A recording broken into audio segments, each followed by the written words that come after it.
Khadija, thank you so much for being on the Dastaangoi Podcast. I really appreciate you taking out the time. And to start off, I wanted to get a little bit of your story. Uske baad, phir we're going to jump in back into the 80s. Like I've been reading so many of your articles that have been out, and I want to try to understand the history and the, the history of the brand and the history of you and how you came in and how you incorporated yourself. And also we'll talk a little bit about Pakistan. But again, thank you. And let's start with a little bit about who Khadija is. Okay, that was so formal. Okay. Hi, I'm Khadija, and have been working at Generation since 2005. I did my bachelor's in fashion design, and I later did an MBA. I'm currently a director at Generation. Yeah, which was started by my parents in 1983. So I've sort of grown up in the factory. So I've been a part of it since I'm 39. So I've been a part of it since I was born, actually. Yeah. Khadija, as I was doing the research, and just as you said that this brand is now it's been live since 1983, it's evolved, and I love the website and how it has the timeline kind of sifted and the different kind Yeah. of points. Did And you read it? I was wondering who would read that. It's got so I much information. I read that. I read all of the interviews. I read that as well. I actually have it open right beside me.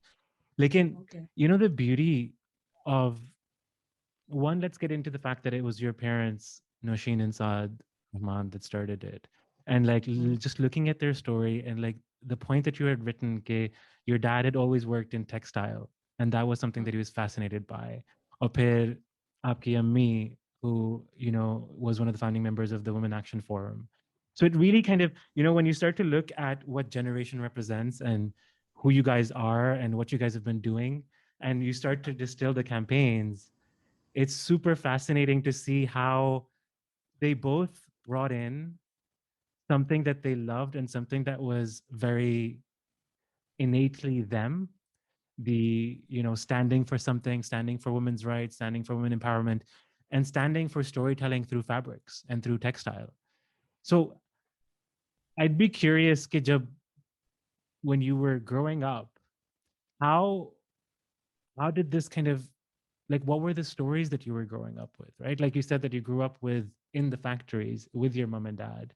What mm. were some of the stories that were coming out, and looking at the evolution of the brand? Like I'd love to hear it from your words.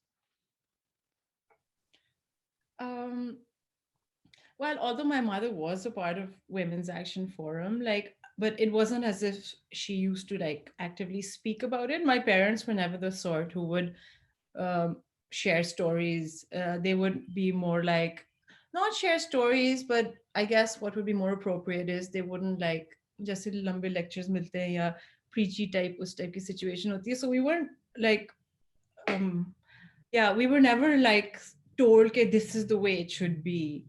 Um, so us tarike se like it wasn't as if it was overtly in our face, but like my mother's like we're three sisters and my mother's worked all her life and वो जैसे एक तरह से एक discrimination होती है लोगों की families में this is a boy's role and this is a girl's Yeah. role, so that was never there.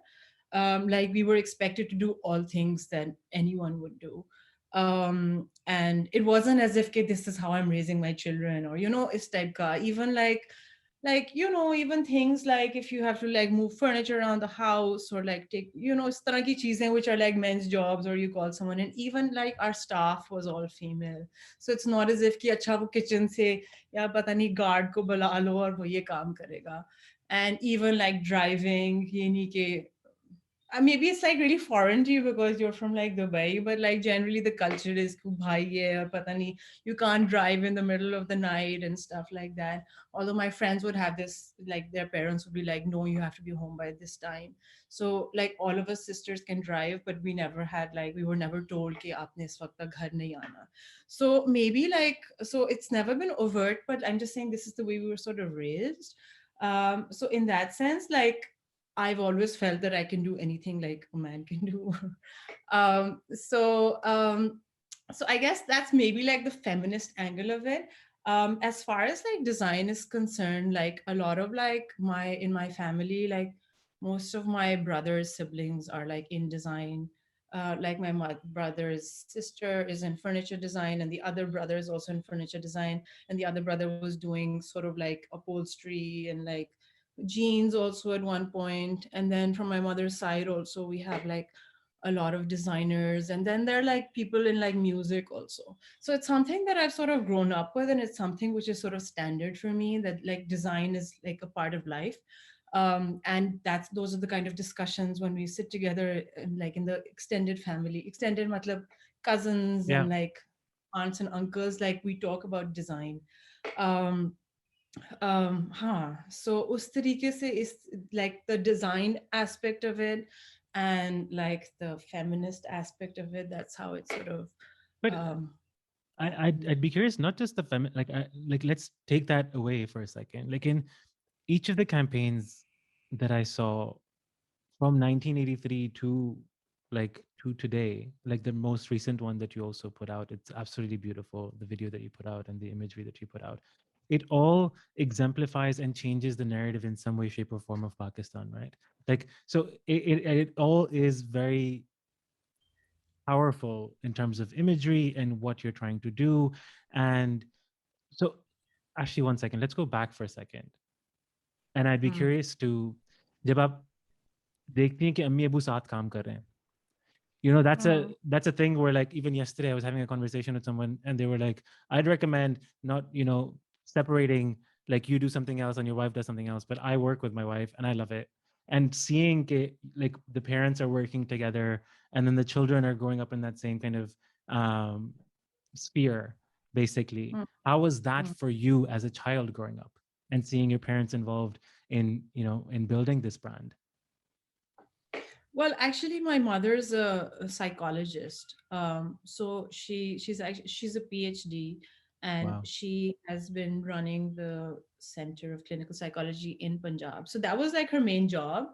And then, like after work, like she would rush to the generation office. So this was like as soon as she got done, she used to spend her afternoons here.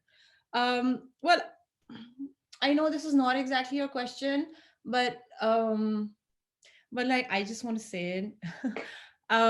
Like I think what's really interesting about being in a family business is that I take my kids to work. So especially right now, I have a 7-year old and a 2-year old. Nice. So they're both boys, Kabir and Dara. And I take them to work every day, and they have like my office is basically their playroom. And his grandparent, my children's grandparents are at work.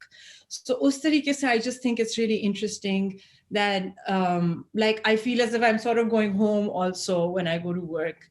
And like people say, how do you divide like work, what's the work life balance? And like for me it's like really the opposite. Like when I go to work, like I meet my parents and my kids meet their grandparents, and so us tarike se, like there's no division. And sometimes I like when the kids are sick, in fact like I didn't even have proper help at home, and I have a girl who comes in to help with the kids at work. And like when the kids would be sick, like I like drag myself to work because I feel like she's gonna help me there.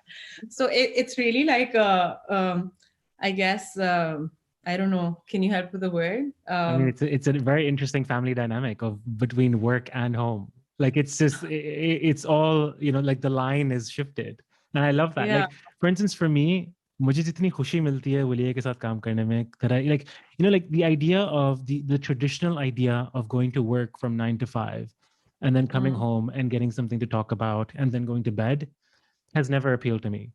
Like I love, like for instance, like especially in the new world that we are living in yeah. right now with the remote work or stuff, ठीक है?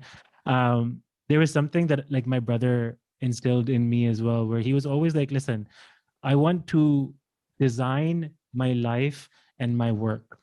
Now, I don't like, you know, there's this saying in France where like, are you working to live or are you living to work? Like how do Yeah. you kind of differentiate that? Like I really do think everyone should work, and I really think that everyone has something to give, and it's super important for people to be able to do that. लेकिन आजकल के ज़माने में it's very interesting कि आप अपना काम design कर सकते हैं जहाँ पे आपको सबसे ज़्यादा खुशी मिले. Like you can, I mean, I'm sitting in Islamabad, I'm still doing everything that I was doing in Dubai, and I'm able to do that because of the technology and everything that, you know, exists today. And Also, so how you've designed your life. yeah, so it's about designing your life. How do you want to design your life? Like, do you want to be close to family? Like, for instance, for me and Willia, it's and even my brother, it's like he wants to be close to the kids. We grew up with my dad going to work all of the time. Like, I would go to bed at 10 p.m. I remember him coming home. Like, he would come to my room, he'd kiss me on the forehead, and he'd go, and I would barely get to see him. So we were never super close. And Jumma was the only day that he would take off, and we would go out and whatever. And at that point, also, like, me and him kind of like argue and fight a lot. I love him, but like we argue and fight a lot. So that was the one day that we would spend together. Um, Yeah.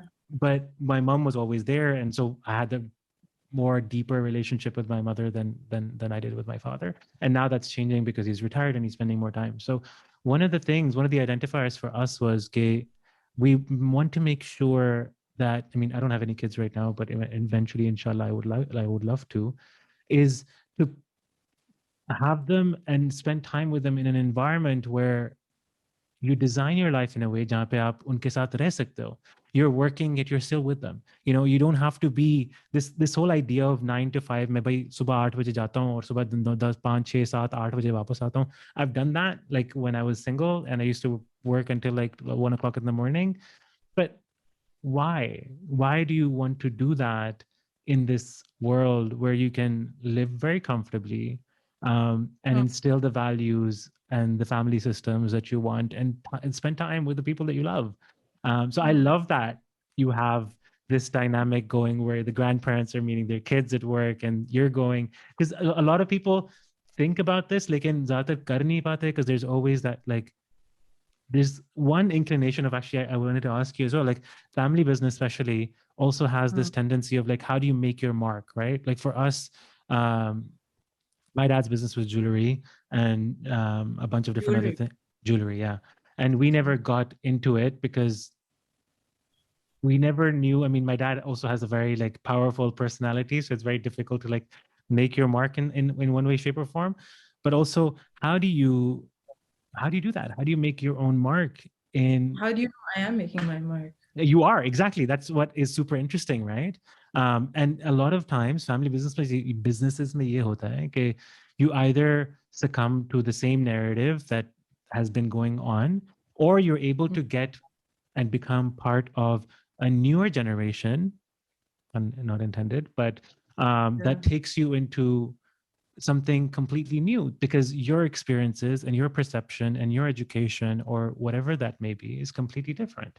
And Why do you think I've made a mark? I mean, how do you know it's my mark or not someone else's mark? I mean, this was from me reading, right? Like, I mean, it's you're coming Okay. in and you're bringing in your own perspective, and like we'll get to the things that I was reading, and I'd love to kind of get your perspective on it. Like, so you came into the family business, and then you start to do, like, how do you start to differentiate? How do you start to implement new processes, new structures, new ways, and new identities? Well, I don't know if it's a good answer. Like, I feel as if I'm like a horrible negotiator, and I don't actually discuss things um, before doing them. So the way I've sort of worked is like I don't discuss anything with anyone, and I just do them because I feel as if I talk about it, and when you discuss it, then people have a lot of questions, and Mm. I don't really think I can like answer all those questions, and I don't think I'm a persuasive speaker. So I have a tendency of just like deciding that I want to do it and then just do it, and then after it's done, like people find out that I did it. So I guess it's just my weakness. That's your That strength, yeah. Like, what are you talking about? That's not a weakness. That's awesome that you're able to, like, have that's another thing, right? Having that conviction. You're talking about having conviction in yourself and just going out there and doing it. like Like, this how many? Parvaz campaign, like this Parvaz video, like it was like I whatever I thought of it and this and that. And I usually don't even mention like the campaign ideas to my father, and I mentioned it, and I don't think he really got it, and he sort of like, I don't know, wrinkled his nose, or he wasn't really sure. Maybe I didn't like express it nicely. So then after the video happened, like I didn't even show it to him, and I don't usually even show things to him because like what if he like really dislikes it. And then like my sister who was not working at Generation, and she was like, oh, have you seen the new video? And she was so excited about it. And then he saw it, and then he was like, and then he surprisingly really loved it. Although he's like very like a man of a few words, and doesn't really like love things outright. So and and then he was like, "Oh, it's so good." And he was like, "Why am I just finding out? Like, why is Zora telling me about this video? Why don't I know about things like the whole world knows and I don't know?" I mean, he's not on Instagram and he doesn't use social media. So I was really relieved, but I'm just saying that's been my mode of operandum, just sort of do stuff and like hoping it, it goes down well later. Or sometimes they don't even find out. But बहुत post like you, like I like to make people happy. Like I have that personality, so I'm not like, oh my god, like I don't care what you think, I'm just gonna do it. But I guess I do have a lot of belief in myself, and I do feel very strongly about certain things. And yeah, so yeah, I'm just saying I'm not completely the other side. Yeah, yeah, that's listen, enough. being humble is completely fine. It's nice to hear. Like in what you're saying, like if I take out my learning from that, it's that conviction that you have, right? It's that belief in oneself, and a lot of times people struggle with that. Now, there was something that I read about about you guys and the campaigns that you do, right? And the idea of inclusivity, the idea of bringing in different races, different genders, different sizes. These are conversations on a global stage that have been happening very recently. Like Nike is now doing plus sizes. Nike is now incorporating hijab. Nike is now doing different races. Now you look at like the major quote unquote fashion weeks, and they're incorporating models from like all different kinds of color backgrounds, all kind of backgrounds. And how did you decide, and how did this kind of narrative come into generation? And what kind of, how important do you feel that that is for Pakistan? Okay, so it was my my colleague Haris Masood's idea, um, because this was happening internationally, and he was like, we should do it at Generation also, and we should sort of bring it to Pakistan and stuff like that. But that was roughly at the same time it started happening, like simultaneously it was happening, and then we featured a model with vitiligo होता है, vitiligo होता है, दोनों होते हैं. Vitiligo. Acha. So he featured a model with vitiligo, and I mean, at that time, like there was this other model internationally. I forget her name, but she was like working for a Victoria's Secret Angel, which was like really, really mainstream, and she was wearing like their swimsuit or whatever, their undergarments and stuff like that. So really, sort of revealing her vitiligo. So I mean, we sort of tried. Like I sort of fell in love with the idea of fashion because like in London, like fashion grows from the streets. Like it's called the bubble up effect, as opposed to like Parisian fashion, which is like trickle down effect. And like London fashion was inspired by like street culture and like the Teds and the punks and like you can see it in like jo cultural revolution or like the Beatles and everything that's happening in pop culture. And I was that's like, oh my god, that's so exciting. Like the common man actually is feels empowered enough, as opposed to कि किसी ने बताया ये fashion, and then suddenly you sort of start mimicking it, and you're not really that person, but you are there's a lot of pretense in that idea of like this really big brand or this really like richer class is sort of dictating for other people, and the people they are pretending to be those guys, and maybe they're not those people. So I just like that the fact that like it can be, it was so democratic that it could be anyone could start a fashion, and it was like everyone was in control of it, and it was just such a more rich experience. So I really like that, and I think that sort of ties in with that idea of inclusivity. So I'm not that kind of a person. In fact, I don't even get time to get ready. I'm usually the kind of person who takes like 5 minutes just to sort of throw on clothes and like leave the house. Also because I'm like a really bad time manager. I'm like, वो कभी हमेशा वो नहीं होता, late हो रहे होते हो और आप फिर बस अच्छा चलो. That's a Lahori thing. Is it not a Lahori thing? Yeah. And then next time you're like, I'll try to make sure that I get time to get ready. And then it's always the thing that which gets missed. But no, but in Lahori culture, like people would still take out time to get ready. So I really don't like that's maybe I don't prioritize it enough. So I was really against that idea of like this cookie cutter version of beautiful. Also because I didn't like look like that and I didn't dress up like that. And I wanted to challenge it. I was like, why should it be like this? So when Haris came up with that idea, I was like, yeah, I think we should. Like, why can't like people who are like look like this? Why can't they be beautiful and they can look so nice in these clothes? And so I think I sort of after he suggested, I sort of lapped it up, and I was like, yeah, that's the direction to take. I love that. Um, and I completely agree. That Joe bottom up like the sub, like I mean, also especially in this day and age with like the younger generation, their rhetoric has completely changed. They don't want to take anything for granted. They are so empowered by themselves. This younger Gen Z generation, like we, I mean, I'm a millennial. We have been shunned aside. The power is actually in the Gen Z, in the generation that came after us, that are like in their early 20s. I think what they're doing, in terms of what they stand for, in terms of how they put themselves together, in terms of what they believe in, and how they will take anything and do anything to make sure that they are strung up to their values. And you see that now where the newer generation of like advertisers and brands are wanting to relate to them. But when you look at these kids or people, they're not necessarily kids, everyone has something that they believe in. They all have a voice. Food is concerned.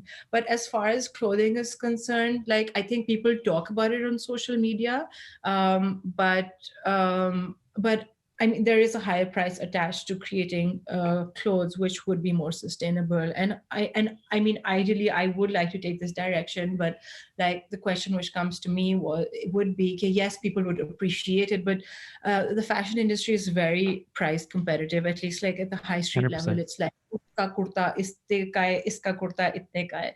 So I don't know if I don't see them paying a higher price for it. Like I don't think they're convinced by it enough, at least in the fashion industry, that like the younger generation or even any of the generations, I don't think they're willing to pay a higher price for clothing. So us tarike se, I think the discussion, I mean, these discussions will continue and they're happening globally. So they will enter Pakistan.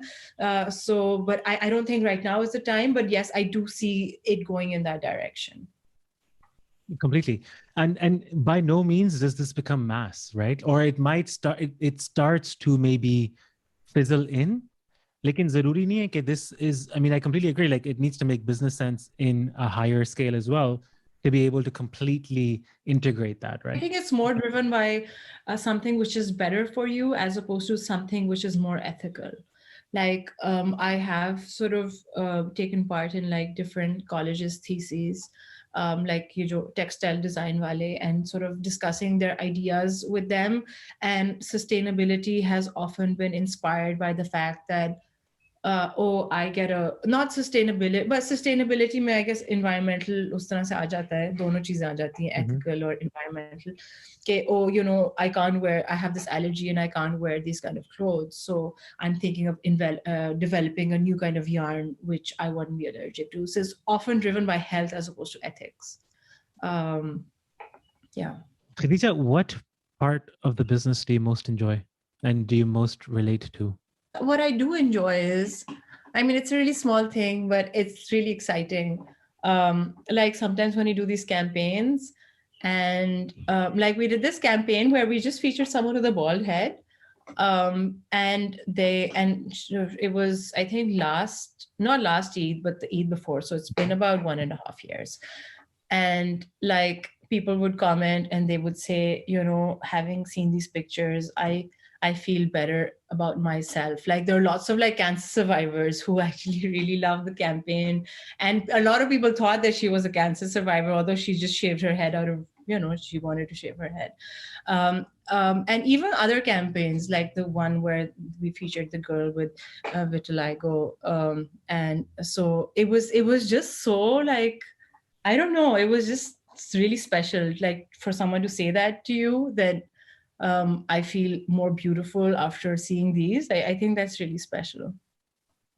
It, like getting feedback is incredible. Positive, yeah. Negative, just you're able to learn so much. I'd actually be curious. Do you sit and read the comments yourself, and like how are you able to mitigate that as well? Like if it's positive or if it's negative, like are you like, can Khadija be seen like replying and seeing the comments on Uh, Instagram or YouTube or wherever else you post? I guess I have been seeing. Yeah, I do see. I don't have my own Instagram account. I only use the Generations account. So yeah, I get to see it. Even if I don't want to, I get to see it. Khadija, I'm curious about your perspective on the evolution of Pakistani fashion, but in a specific category of shalwar kameez and kurte. How? So yeah, go on. Sorry. No, go Uh, for it. no, you didn't complete your question. So basically, how have they evolved, and the significance that you find within that particular silhouette? Well, I think Pakistan is one of the only countries in the world where people actually wear their own clothes. So us tarike se is really special. Otherwise, you just find people wearing jeans and like skirts and blouses and stuff. So in that sense, like you have like a completely, I mean, it's more exciting that you're not sort of competing with like everyone else also. Like you have your own thing and you do your own thing and you have your own rules to go by. Um, um, but I do feel that one of the reasons why it's happened, like I remember, I don't really remember the year, but like about maybe 8-10 years ago, there was this um, scare of like this anthrax scare that if you wear a sleeveless shirt, someone is going to like put anthrax in you, or like आपको टीका लगा देंगे या कुछ Oh इस type का, wow. आप cinema जाओगे और इस टाइप का. And at that time I remember I saw a lot of girls wearing jeans like in the markets, which wasn't that common before. And or ekdam se like, so I don't really exactly remember the political social political scenario, but I remember this is something which happened. And generally society was also changing and becoming more conservative. And then I noticed a return to shalwar kameez. So in some ways it has like this negative connotation that people don't feel safe enough to be able to wear western wear. Yeah. But at that time it's also allowed Pakistan to develop this really sort of interesting unique identity with clothing. And when then there's little, when you're designing something for Pakistan, then there's little comparison with what's happening in the rest of the world, because they're sort of doing something completely different. So it's really exciting to sort of work at a completely different beat. So yeah, so I think it's really special, but I also think that there are certain reasons why Pakistan has held back on that. So जब आप India को देखते हैं, like why are saris so tied to India, and why can there not be, or have there been more like exploration of the silhouette of a shalwar kameez or a kurta? Like, have there been? In Pakistan? Yeah. Like, see, like, जब आप साड़ी के बारे में बात करते हैं, it's so, I mean, I always think of sari as Indian. Why is that? I don't know. Do you have an opinion on why that would be? Well, I don't know. I think historically something must have happened that it must have been like that. I remember growing up and our history teacher, or like, someone who sort of lived through partition, they would be wearing saris, and you think this is like the remnant of like India, or like, former the larger subcontinent. So that's how like I grew up seeing saris. And yes, saris have been considered Indian, although there's no reason for them to be. But in recent years, I don't know if you've been following up on local fashion. Um, um, People do wear saris to weddings. I think that's really common. Yeah. But But as far as cotton saris are concerned, something that you would wear every day, like that is something that a trend which sort of started about six years ago in Pakistan. I don't know if I should take credit for it, but like we did cotton sarees, and at that time, like I remember people used to say, "कि oh cotton saree kaun pehenta hai," and you want to wear chiffon because cotton mein to aap mote lagte ho. It wasn't my idea; it was my mother's idea, and they made like our design department made cotton sarees, and they flew off the racks.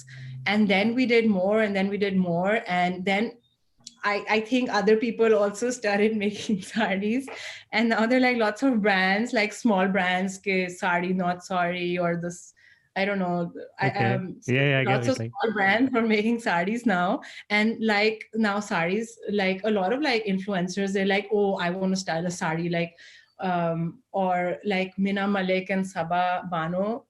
Uh, so we've been working with them, and they just love saris, and they're really happy. If you go on their Insta feed Mm-hmm. also, and there are other people like that who just really like, love wearing cotton saris now.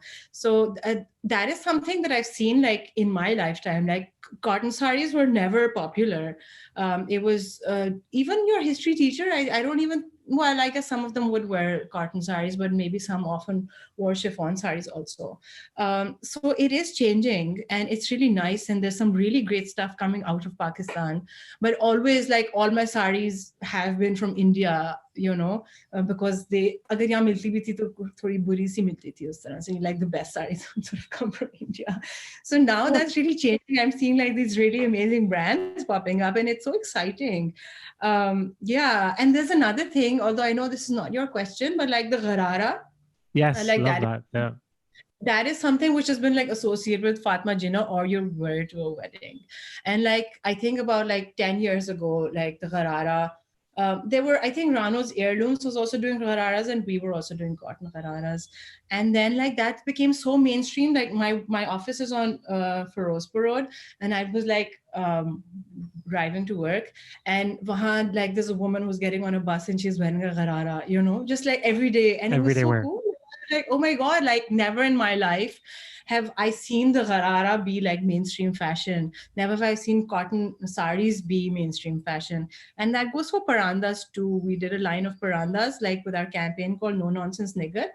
And हमने वो पूरी campaign बनाई है. फिर मैंने कहा जब campaign बना दी तो परांदे भी होने चाहिए, तो फिर हमने जल्दी से परांदे बना के भेज दिए दुकानों पर, and then they completely sold out. And although like परांदाज वर समथिंग लाइक आप अपने माइयों पे पहनोगे और आपको किसी दुकान में एक बड़ा सा परांदा मिलेगा, उस पर तो शीशे लगे होंगे कि आप दुल्हन बनोगे तो पहनोगे.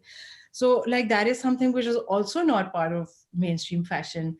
And then like we'd send like parandas and they'd always run out, and it was just crazy that like this is something which has never existed in like at least like thinking I'm 39, I haven't seen it exist in the fashion vocabulary. So yeah, so this is I know this wasn't the question, but it's so exciting. I Yeah, you love said that. what was exciting. So it's so exciting to be able to influence fashion. So like introducing cotton ghararas and saris and parandas. And it's, I mean, people often say that Pakistan mein badi herd Herd thinking hai, mentality. aur Yeah, bas, yeah. herd mentality, aur bas ek karta hai phir sare karte hain. And I have a completely different experience. Like we do like things out of the box, and like people lap it up. You know how people get affected by the fact that oh मेरा copy हो गया design, या oh मेरी campaign copy होगी, तो मुझे बहुत excitement होती है, like oh my god, we got copied and now it's going to start a trend and like everyone's going to do it, and like You're making a like difference. You're hitting home. so like inclusivity ke hawale se, like featuring people who look different or don't have a cookie cutter, not the typical your typical woman, Model and background. seeing Yeah. other women, like even like these big brands are featuring like plus size women, and they're featuring women in parandas and stuff. And even like this bridal campaign I saw, a brand from Lahore, and they featured like a woman in a wheelchair. She was the bride, and it's just so exciting. Yeah, so that's what excites me. What are some unwritten rules that you have for yourself? Remember, like when I made my first CV, like my objective, my objective was to create work which is honest. So, and then I was thinking about it the other day. I don't know in what context, and I was I'm like, not you know, honest at all.